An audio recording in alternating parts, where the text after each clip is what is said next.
오늘의 말씀 본문입니다. 마태복음 27장 32절에서 38절. 나가다가 시몬이란 구레네 사람을 만나매 그에게 예수의 십자가를 억지로 지워가게 하였더라. 골고다 즉 해골의 곳이라는 곳에 이르러 쓸개 탄 포도주를 예수께 주어 마시게 하려 하였더니 예수께서 맛보시고 마시고자 하지 아니하시더라. 그들이 예수를 십자가에 못 박은 후에 그 옷을 제비 뽑아 나누고 거기 앉아 지키더라. 그 머리 위에 이는 유대인의 왕 예수라 쓴 죄패를 붙였더라.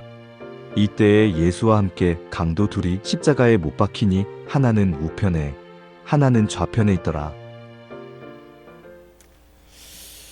AI 인공지능 로봇이 최첨단을 이루고 있는 우리는 이 시대를 살고 있습니다. AI 인공지능 로봇을 결국 요한계시록 13장을 짐승의 시대를 이루어져 나가는 발판이 됩니다. 이 AI 인공지능 로봇을 최첨단으로 개발하는 회사가 있죠. 바로 테슬라입니다. 테슬라의 CEO 일론 머스크가 얼마 전 인터뷰 중에 AI 인공지능 로봇의 발달을 볼 때 머지않아 휴거가 일어날 것이라고 말을 한 적이 있습니다. 이 말 때문에 엄청난 화제가 됐었죠. 이것은 아무도 예상치 못한 일이었습니다. 휴거는 역사상 많은 사람들의 관심거리입니다. 이 사람이 바로 테슬라의 CEO 일론 머스크입니다. 제가 얼마 전에 이 아메카 로봇, 이 로봇이 KBS 약 3분 뉴스에 나오게 됐는데 내용을 보면 아메카 로봇은 인공지능 AI 로봇이 최첨단으로 발전한, 그러니까 스스로 생각하는 로봇입니다. 이 로봇이 뭐라고 말을 했냐면 AI 인간 로봇이 최첨단으로 발달하게 되면 이 로봇이 후에 인간을 지배할 수도 있다, 이렇게 말을 해서 엄청난 파장을 일으켰습니다.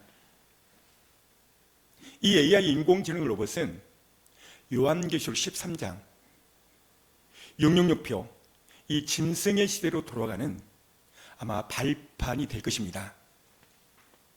지금은 우리는 마지막 때를 살고 있습니다. 지금 30일 넘게 이어지는 중동 전쟁, 종교다원주의, 동성애, 이스라엘 독립, 이스라엘 제3성전 건축의 움직임 등등, 성경은 마지막 때에 우리가 해야 할 것에 대해서 바울을 통해서 우리에게 말씀하고 있는데요. 뭐라고 말씀하고 있냐면 읽어줍니다. 주의 날이 밤에 도둑같이 이를 줄을 너희 자신이 자세히 알기 때문이라. 그들이 평안하다 안전하다 할 그때에 임신한 여자에게 해산의 고통이 이름과 같이 멸망이 갑자기 그들에게 이르리니 결코 피하지 못하리라. 지금 시대는 참으로 평안하고 안전하고 그런 때입니다. 여성이 평안하고 안전한 그런 어느 날 갑자기 임신한 여성이 해산의 고통이 이름같이 2절 보니까 밤에 도둑같이 그날이 임한다는 거예요. 이 마지막 때와 여성의 해산함을 비교해서 지금 말씀해주고 있어요. 읽어줍니다. 형제들아 너희는 어둠에 있지 아니하며 그날이 도둑같이 너에게 임하지 못하리니. 그 다음 형제들아 너희는 그날이 도둑같이 임하지 않는다. 왜 도둑같이 임하지 않는가? 너희는 어둠에 있지 않기 때문에. 그러니까 어둠에 있는 자가 있고 어둠에 있지 않는 자가 있다는 것입니다. 그렇다면 이 성경은 이 어둠에 있는 자, 이런 자가 누구인가? 그 다음 단 그러므로 내가 어떻게 받았으며 어떻게 들었는지 생각하고 지켜 회개하라. 만일 일깨지 아니하면 내가 도둑같이 이르리니 어느 때에 내게 이르는지 내가 알지 못하리라. 여기 보니까 어둠에 있는 자는 첫 번째 일깨지 않는 자. 여기 일깨지 않는 자가 무슨 말일까요? 깨어있지 않는 자를 말합니다. 두 번째는 회개치 않는 자. 회개치 않는 자가 어둠 가운데 있다는 것이죠. 이들에게는 밤에 도둑같이 임한다고 오늘 말하고 있어요. 성경에 밤에 도둑같이 임한다, 이 말이 총 7번 나옵니다. 우리는 그날을 준비하며 깨어나며 회개의 삶을 사셔야 됩니다. 예수님은 이 시대의 교회를 어떤 교회라고 비교했냐면, 이 시대의 교회는 라오디아 교회 같은 교회다라고 말씀하고 있어요. 그렇다면 이 라오디아 교회는 성경에서 뭐라고 말하고 있는가 라고 봤더니 이렇게 말씀하고 있습니다. 내가 너를 권하노니 내게서 불로 연달은 금을 사서 부요하게 하고 흰옷을 사서 입어 벌거벗은 수치를 보이지 않게 하고 안약을 사서 눈에 발라 보게 하라. 라오디아 교회는 보니까 흰옷을 사서 입어라, 벌거벗었다. 자, 여기 흰옷이 뭘까요? 예복입니다. 다시 말하면 이 라오디아 교회는 아주 큰 교회이고 부유한 교회이고 성도도 많은 교회지만 그들은 벌거벗었다는 것입니다. 그래서 이 벌거벗은 것을 어떻게 할 수 있는가? 안약. 이 안약이 뭘까요? 하나님의 말씀입니다. 하나님의 말씀을 비추면 그 영적 상황과 실제적인 것이 보여지는 것이죠. 하나님의 말씀으로 봤더니 라오디아 교회는 벌거벗었다는 것이죠. 예복이 전혀 준비되지 않았다는 것입니다. 그래서 예수님은 이 교회가 예복을 입으려면 어떻게 해야 되는가? 라고 답을 주셨는데, 그 다음 달 물은 내가 사랑하는 자를 책망하여 징계하노니 그러므로 내가 열심을 내라 회개하라. 이 교회를 예수님이 책망을 했다는 것입니다. 왜 책망을 했을까라고 봤더니 이 교회는 등치는 크고 성도도 많고 부유한 교회였지만 회개치 않는 교회였다는 것이죠. 여러분, 성도가 언제 회개할까요? 강단에서 주의 종이, 목회자가 회개에 대한 설교를 할 때 성도가 같이 회개하는 거예요. 그런데 이 라오디아 교회는 강단에서 회개에 대한 주의 종의 설교가 없었다는 것이죠.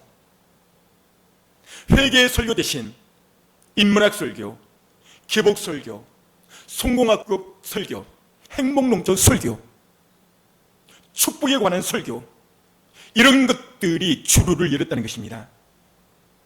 그 결과 어떻게 됐는가? 그 다음 내가 말하기를 나는 부자라 부요하여 부족한 것이 없다 하나 내 공고한 것과 가련한 것과 가난한 것과 눈먼 것과 벌거벗은 것을 알지 못하는도다. 여기 보니까 이 성도들은 착각 속에 삽니다. 어떤 착각이죠? 나는 부자라는 거예요. 나는 다 됐다는 거예요. 나는 고칠 것이 없다는 거예요. 나는 부족함이 없고 나는 완벽하다는 거예요. 여러분, 그렇지 않나요? 큰 교회 다니는 성도들 한번 대화 한번 해보십시오. 얼마나 자신만만한지. 그러나 주님은 그 영적 실체를 볼 때에 눈이 멀었대요. 벌거벗었대요. 또 공고하대요. 또 가난하대요. 이것을 알지 못하는 것이 바로 현대 교회라는 것이죠. 바울은 또한 두 종류의 이 마지막 때에 신자가 있다고 말하고 있어요. 첫 번째는 빛의 아들, 두 번째는 어둠의 아들이 있다는 거예요. 그 다음 단 형제들아 너희는 어둠에 있지 아니하며 그날이 도둑같이 너에게 임하지 못하리니 너희는 다 빛의 아들이요 낮의 아들이라 우리가 밤이나 어둠에 속하지 아니하나니 그러므로 우리는 다른 이들과 같이 자지 말고 오직 깨어 정신을 차릴지라. 보십시오. 이 마지막 때는 두 종류의 신자로 쫙 나눠지는데, 첫 번째는 어둠의 신자가 있고 두 번째는 빛의 신자가 있다는 거예요. 어둠의 신자, 예수 안 믿는 사람에게 가르칠까요? 아닙니다. 데살로니가 전서를 썼던 데살로니가를 향한 편지, 바울은 이 마지막 때에 두 성도로 나눠지는데, 한 부류는 어둠에 있는 자, 두 번째는 빛에 있는 자, 이렇게 나눠진다는 것이죠. 6절 다시 한번. 그러므로 우리는 다른 이들과 같이 자지 말고 오직 깨어 정신을 찾을지라. 그렇다면 이 어둠에 있는 자가 누군가라고 바울이 설명했는데, 자는 자들, 다른 이들과 자는 자들, 이 사람이 어둠에 있다는 거예요. 두 번째, 이 빛의 아들, 이 빛의 사람은 어떤 사람인가 봤더니 정신을 차리고 깨어있는 자. 여러분, 정신을 차리고 깨어있는 자가 어떤 사람일까요? 시대에 돌아가는 것을 알고 기도로서 성령의 기름등불을 준비하는 자를 말하는 것입니다. 어둠에 있는 자, 도적이 할 때 도적을 맞는 자, 대환란에 남을 것입니다. 위 성경 구절의 의미는 도둑이 왔을 때 무방비 상태에서 얼마든지 깨어있지 않으면 우리도 그날을 그렇게 맞이할 수 있다는 것을 강조하고 있습니다. 잠자는 자들의 그렇다면 특징은 어떻게 할 수 있을까? 여러분 스스로 한번 점검해 보십시오. 잠자는 자들은 휴거란 말이 나오면 색안경을 끼고 봅니다. 이 잠자는 자는 주님의 신부가 아닙니다. 들러리입니다. 그리고 이 사람들의 특징은 휴거 마지막 때를 준비하라 이렇게 말하면 이단적 종말주의적 교회로 판단해버립니다. 그리고 세 번째는 이런 교회를 혐오하고 무시합니다. 왜 그럴까요? 그들은 주님의 신부가 아니기 때문입니다. 그들이 정말 주님의 신부라면, 여러 징조가 없어도 주님 오신다고 하면 박수치고 환호하고 좋아해야 되거든요. 이게 실질적인 거거든요. 놀랍게도 천명 만명 다니는 교회를 보십시오. 어제도 CBS, CTS 기독교 뇌교육 방송을 제가 보게 됐습니다. 수많이 모이는 교회이지만 마지막 때 주님이 이제 오시니까 그분을 기다리고 깨어납시다, 이런 설교 자체가 없어요. 왜 그러는가? 예수님이 예언을 했습니다. 바로 라우디아 교회라는 것이죠.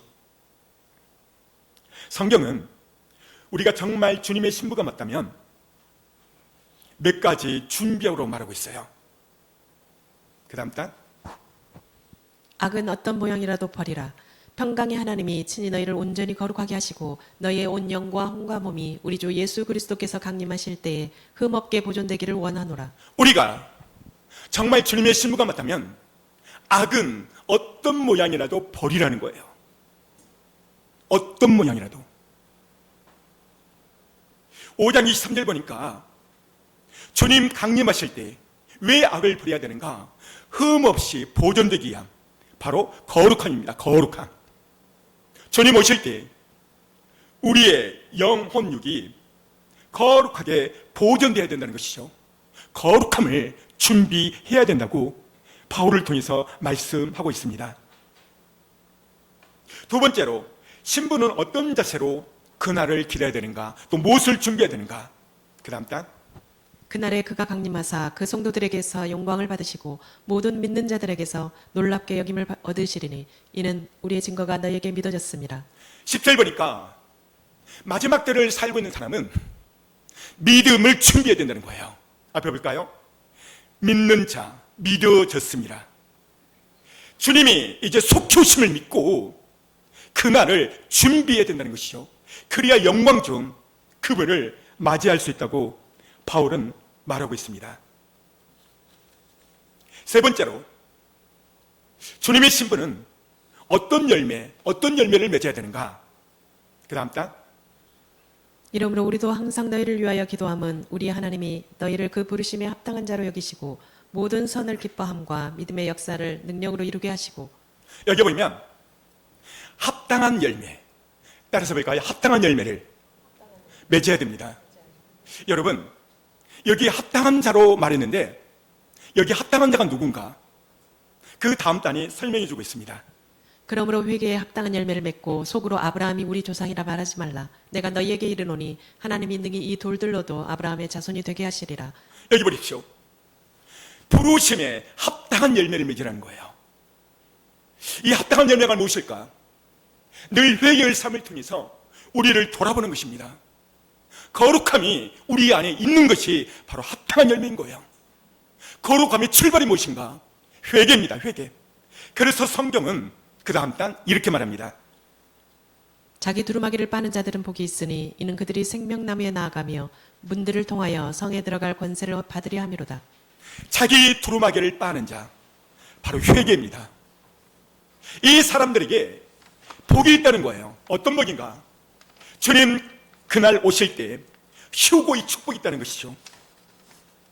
네 번째로, 신부는 어떤 자세로 그날을 기다리며 고대해야 되는가? 그 다음 단, 그러므로 형제들아 주께서 강림의 시간까지 길이 참으라. 보라 농부가 땅에서 나는 귀한 열매를 바라고 길이 참아 이른 비와 늦은 비를 기다리나니 너희도 길이 참고 마음을 굳건하게 하라. 주의 강림이 가까우니라. 첫 번째는 그날을 기다리며 길이 참는 것, 인내입니다. 주님 속효심을 기다리며 좀 더딜지라도 농부가 땅에서 나는 열매를 바라고 길이 참는 것처럼, 비를 기다리는 것처럼 주님을 농부의 심령으로 참고 인내하며 기다리라고 말하고 있어요. 주의 강림이 이제 가까우니라. 사랑하는 성도 여러분, 지금 삶이 좀 힘들고 어려울지라도 주님 오심을 예비하셔야 됩니다. 말씀과 기도의 접념에서 성령의 기름등불을 채우셔야 됩니다. 오늘은 종료주일입니다. 종료주일은 예수님께서 십자가 죽음을 지기 위해서 예루살렘 입성하는 날을 기념하는 절기입니다. 성경에서 종려나무의 뜻은 의와 아름다운 이 승리를 상징합니다. 예수님이 예루살렘 입성할 때 많은 사람들이 소리칩니다. 종려나무를 흔들면서 호산나 다윗의 자손이여 찬송하리로다. 주의 이름으로 오시는 이여 가장 높으시는 곳에 하나님의 영광이로다 하며 그 예수님을 찬양하고 있어요. 이 종려나무를 흔들며 주님을 찬양했죠. 십자가를 지기 위하여 나귀를 타고 예루살렘에 예수님은 입성을 했습니다. 예수님은 이 고난의 십자가를 피하지 않으셨어요. 우리는 신앙생활을 하며 누구나 다 우리에게 주어지는 각각의 십자가가 있어요. 이것이 가정에도 있고 교회에도 있어요. 어떤 사람은 재정, 돈 때문에 십자가, 어떤 사람은 인간관계의 십자가, 어떤 사람은 진로의 십자가가 있다 이 말이죠. 골고다 언덕에는 세 종류의 십자가가 있었어요. 하나는 예수님의 십자가 있고, 두 번째는 흉악한 강도의 십자가 있습니다. 세 번째는 구레네 사람이 진 십자가가 있었습니다. 끝으로 오늘 내게 주어진 십자가, 이 십자가도 네 번째 오늘 내게 있습니다. 오늘 말씀을 통해서 내게 주신 십자가, 지금 나는 이 십자가를 잘 지고 있는가, 말씀을 통해서 살펴봤으면 좋겠습니다. 문제는 이 네 종류의 십자가가 늘 오늘도 내 곁에도 있다는 것이죠. 첫 번째로 자기 죄로 진 십자가입니다. 하나님이 세상을 창조하시고 계약을 맺습니다. 모든 피조물들에겐 다 계약 맺은 게 아니죠. 오직 인간에게만 주어졌습니다. 그것은 나는 창조주고 너희는 피조물이다. 이것이 어디서 맺어진 계약일까요? 창세기 3장 선악과를 통해서 맺어졌습니다. 너희들은 이것만큼은 따먹지 마라. 그것이 선악과를 통해서 보여주고 있죠. 예를 들자면 물고기는 물을 떠나서는 자유롭지를 못해요. 기차는 철로 레인을 달릴 때만 자유합니다. 차도 차도를 달릴 때만 자유함이 있죠. 비행기도 항로가 있습니다. 인간의 길 항로, 이 계약은 너희들은 나를 떠나서는 자유치 못한다.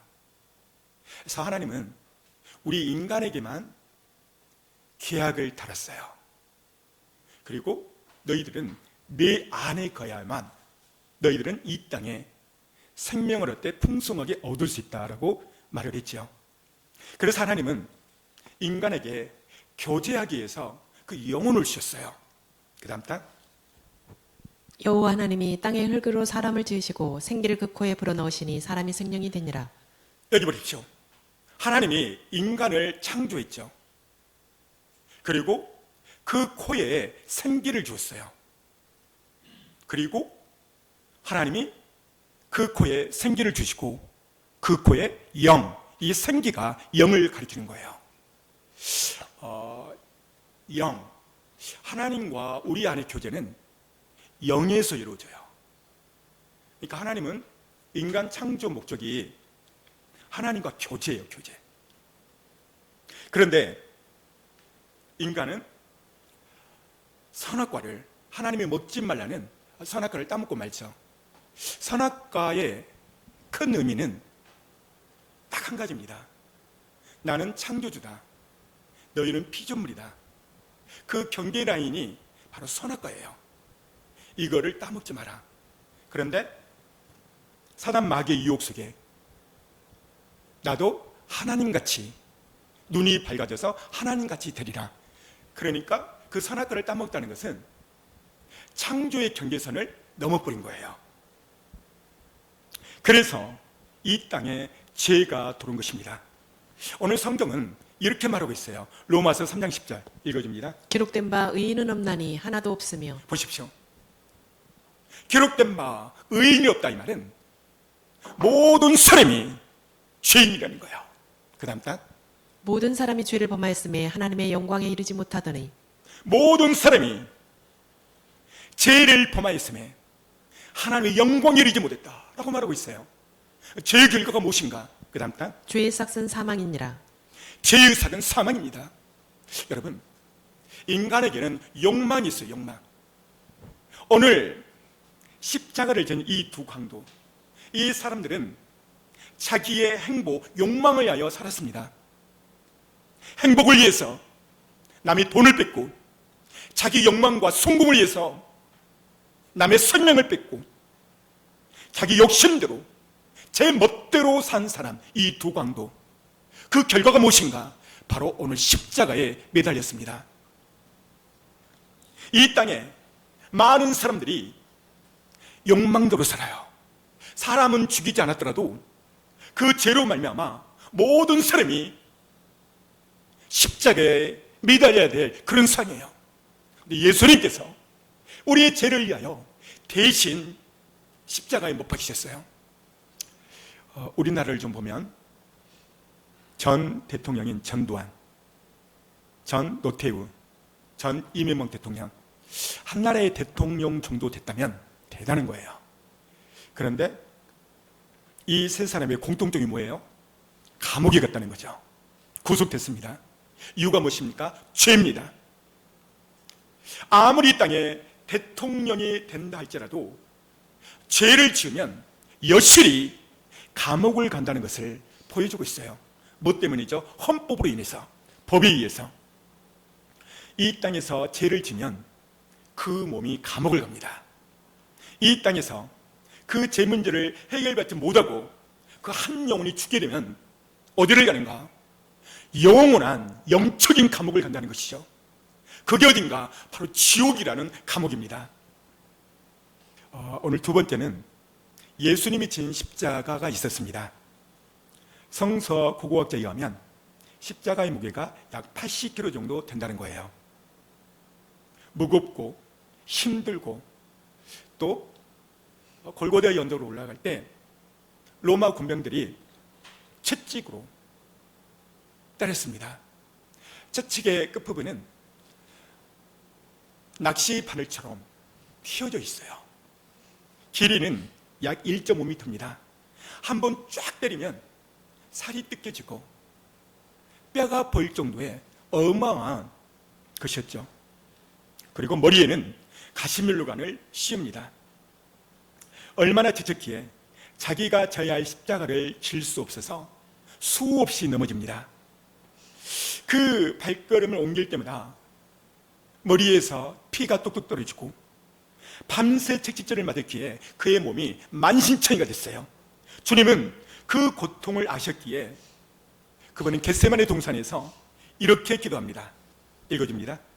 이르시되 아버지여 만일 아버지의 뜻이거든 이 잔을 내게서 옮기시옵소서. 그러나 내 원대로 마시옵고 아버지의 원대로 되기를 원하나이다 하시니. 그 다음 예수께서 힘쓰고 애써 더욱 간절히 기도하시니 땀이 땅에 떨어지는 빗방울 같이 되더라. 아버지여, 할 수만 있다면 이 잔을 옮겨 주옵소서. 예수님은 완벽한 인간의 몸으로 오셨어요. 배가 고프면 배고픔이 있고, 십자가 채찍 앞에 통증이 있었고, 완벽한 인간으로 오셨어요. 그러니까 이 고통이 너무나도 크니까 겟세마네 동산에서 아버지여, 할 수만 있다면 이 잔을 옮겨달라는 거예요. 십자가의 잔입니다. 대학교 1학년 때 90년 된 교회를 갔어요. 담임 목사님, 부목사님 쫓겨난 걸 보고, 아, 나도 잘못하면 쫓겨나겠구나.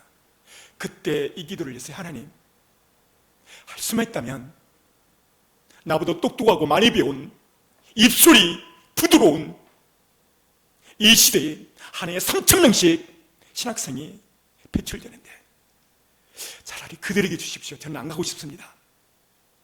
돈 많이 벌어서 사회복지 가난한 신학생, 그렇게 가면 안 되겠습니까? 주님은 아니라는 것이죠. 사랑하는 성도 여러분, 우리에게는 다 십자가가 있어요. 어떤 사람은 건강, 어떤 사람은 재정, 어떤 사람은 남편, 어떤 사람은 아내.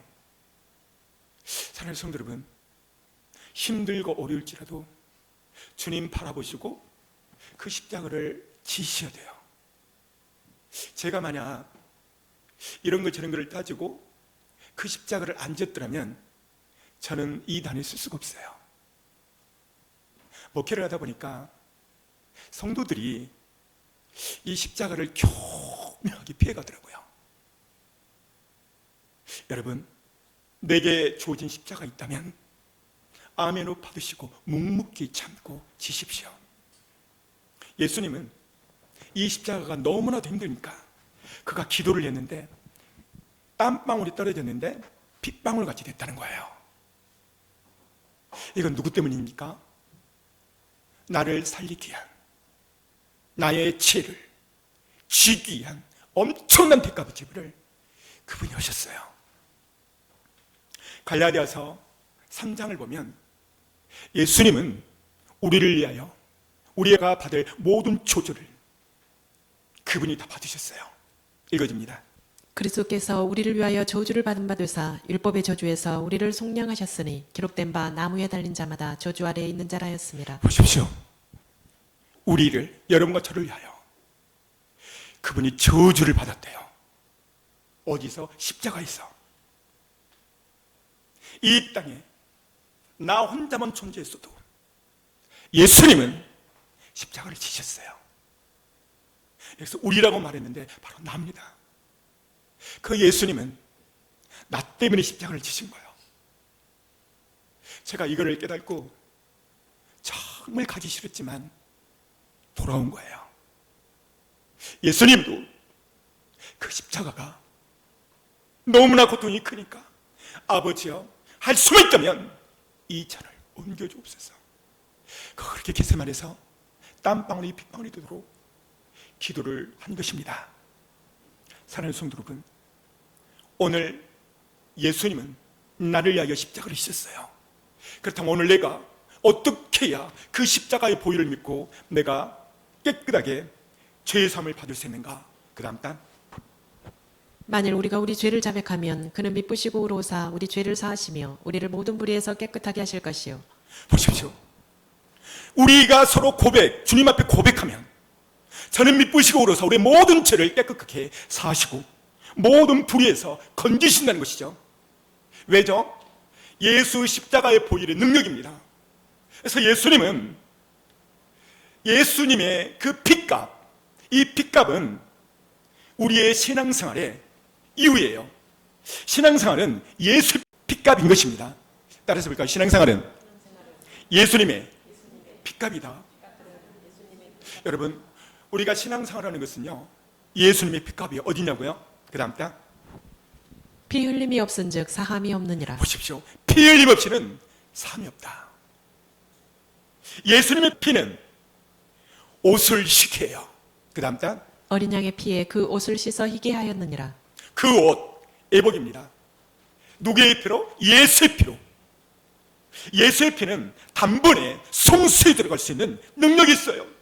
예수의 피는 단번에 천국에 들어갈 수 있는 능력이 있다고 그 다음 단에 말하고 있어요. 읽어줍니다. 염소와 송아지의 피로 아니하고 오직 자기 피로 영원한 속죄를 이루사 단번에 송소에 들어가셨느니라. 보십시오. 동물의 피가 아니라 어제 예수의 피는 우리를 속참을 받고 단번에 성소, 천국에 들어갈 수 있는 능력이 그 피에 있다는 것입니다.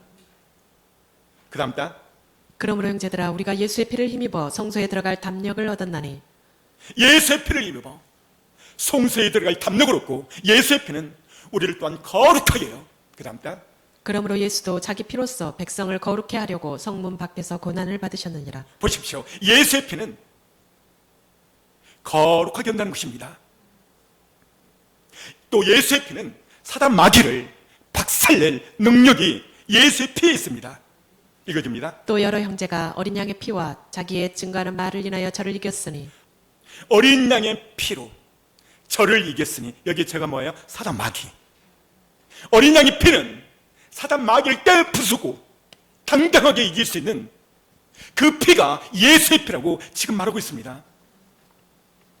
또한 예수의 피는 우리를 거룩한 피요, 예수의 피는 나를 정결케 하고, 예수의 피는 나를 새롭게 하고, 예수의 피는 내 영혼을 회복하게 하고, 예수의 피는 마귀를 떨게 하고, 예수의 피는 나를 살리게 하는 피입니다.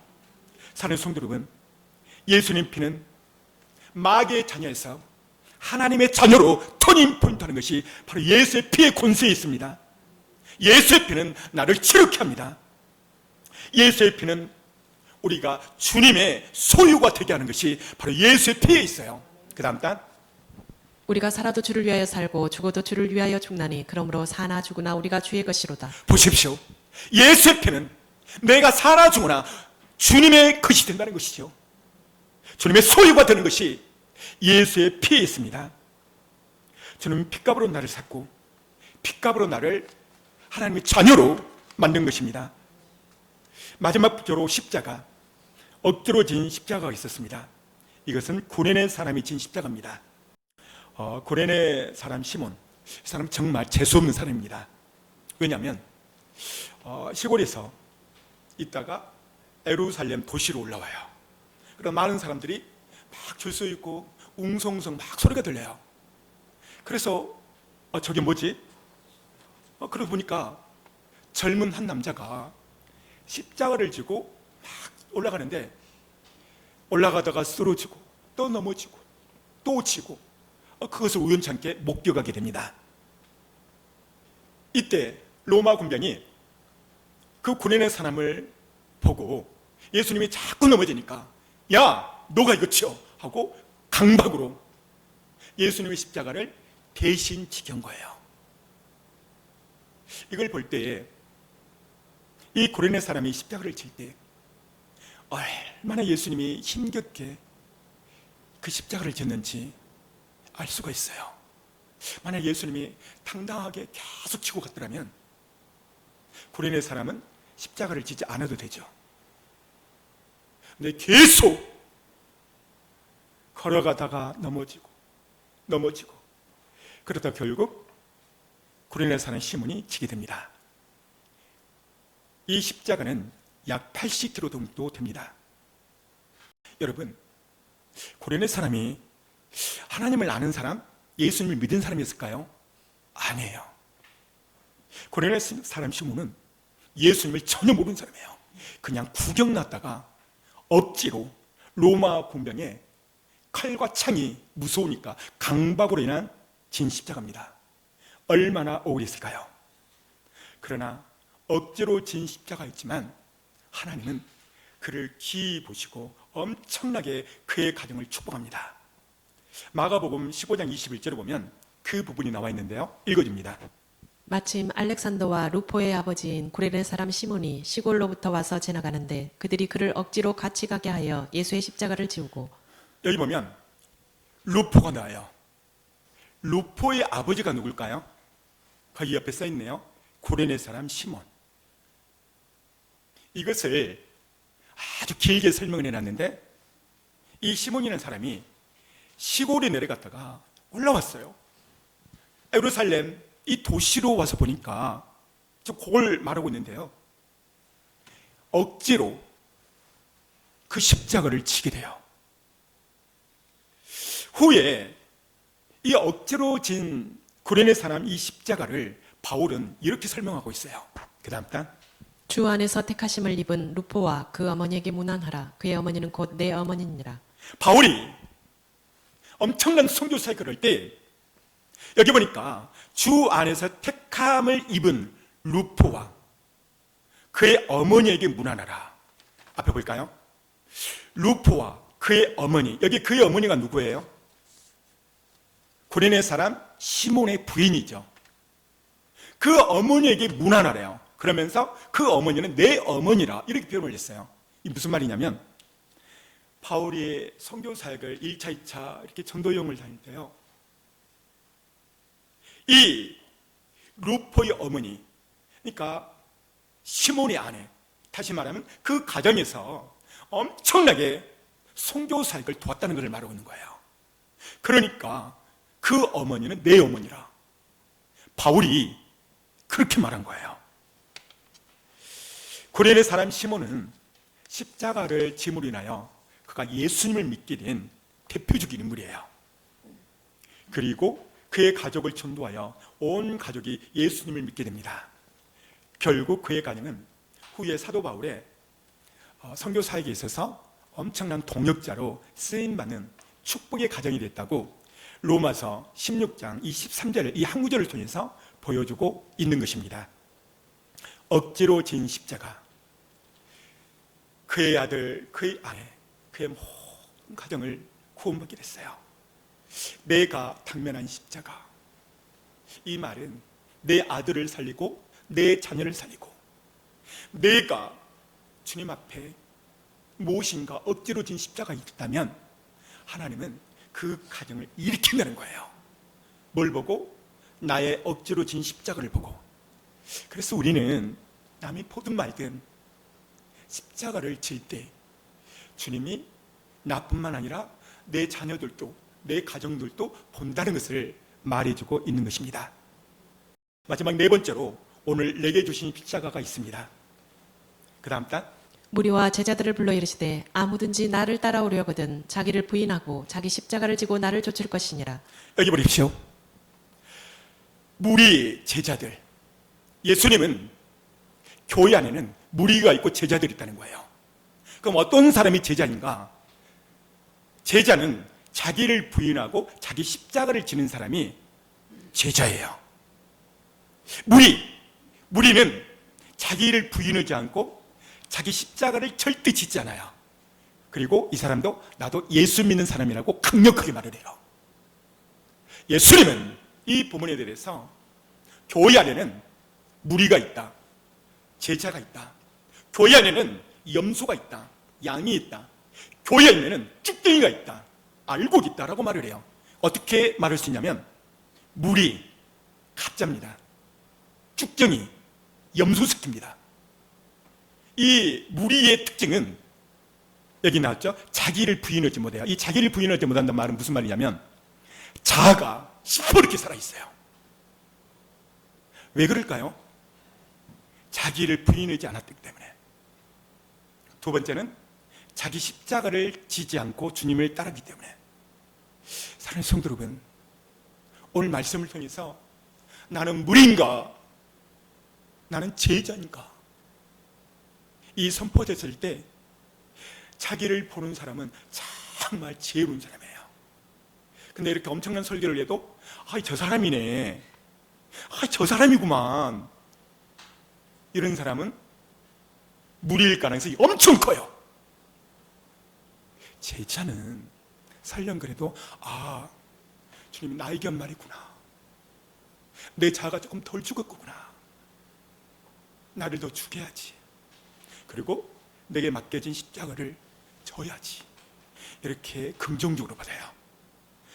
사랑하는 성도 여러분, 제가 이렇게 강력하게 설교하는 것은 우리는 이 땅에 살면서 다 무리예요, 무리.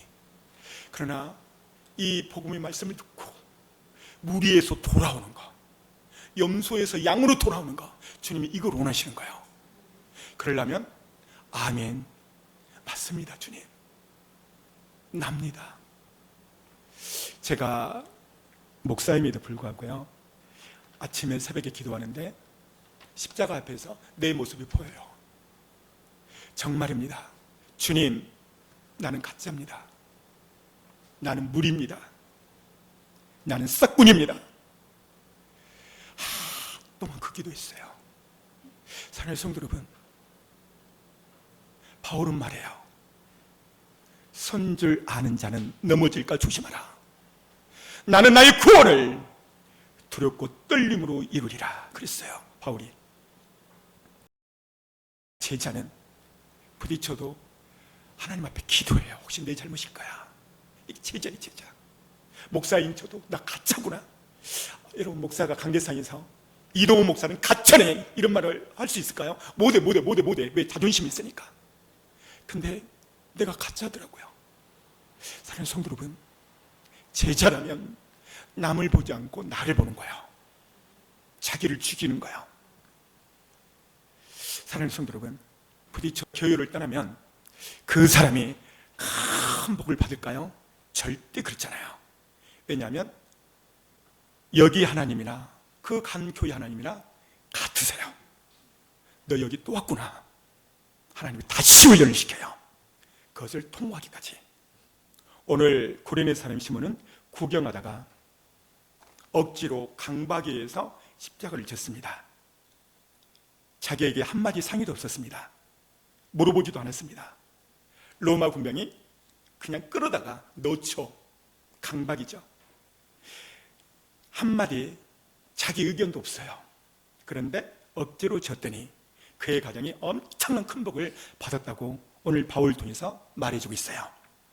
우리도 환경과 상황이 안 될지라도 맡은 직분을 잘 감당하면 주님께서 그것을 보고 열어버려요.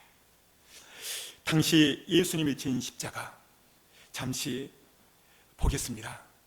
예수님은 십자가를 지시고 무덤에 들어가죠. 여기 보면 무덤 속에 들어가 있는데 이 위에 이 헝겊이 바로 성입니다. 이것이 2000년 만에 발견돼서 신비의 성이 예전에 영화도 한번 나온 적이 있었죠. 이 성에는 이태리 사보이노 토리노 성당 이 박물관에 보관되어 있답니다. 1978년도에 과학자들이 MRI, CT 이것을 가지고 이 성의를 촬영하고 40명의 과학자가 최첨단 과학기구로 조사를 했다는 거예요. 이 대표자가 누구냐면 에이틴 로빈 박사입니다. 이것을 전자현미경으로 확대해서 보니까 여러분, 피는 오랜 세월이 지나도 그게 남는다는 거예요. 근데 얼굴 쪽을 이렇게 보니까 검은색의 멍자국, 주먹질 이것들이 수없이 코가 일그러지고 이 광대뼈가 들어가 버렸다는 거예요. 그것을 과학적으로 발견을 하고 발표를 했어요. 그리고 등에는 앞에 볼까요? 채찍 자국이 선명하게 나와 있는데 약 80개 정도가 있다는 거예요. 그리고 살점이 뜯어지고 뼈가 보일 정도에. 십자가 처형은 당시 로마에서 가장 무서운 형벌이었습니다. 십자가 처형은 예수님께 이 두 가지를 이 하나만 있어야 되는데 십자가만 지겨든가 이렇게 해야 되는데 예수님 두 가지를 다 했어요. 십자가를 지면서 채찍을 맞고 수 없는 발길과 주먹질을 당한 거예요. 근데 당시 강도들은요, 채찍, 가시멜로가 쓰이지 않았어요. 단지 십자가만 진 거죠. 그러니까 둘 중에 하나만 있어야 했었어요. 근데 예수님에게는 십자가도 지게 하고 채찍도 맞게 하고 가시관을 씌우게 하고 주먹질도 수없이 당하게 하고. 이 마가복음 15장이 나오거든요. 로마 군병이 주먹질로 때리더라. 침뱉음을 뱉더라.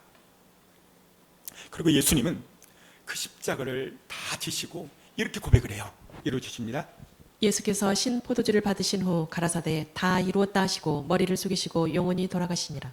예수님은 십자가에서 6시간 동안 피와 눈물을 다 쏟으시고 다 이뤘도다. 헬라어로 텔레스타이, 이는 빚을 다 갚았다 그 말이에요. 오늘 말씀을 생각하면서 시간 주여 한번 부르고 간절히 기도합니다. 주여,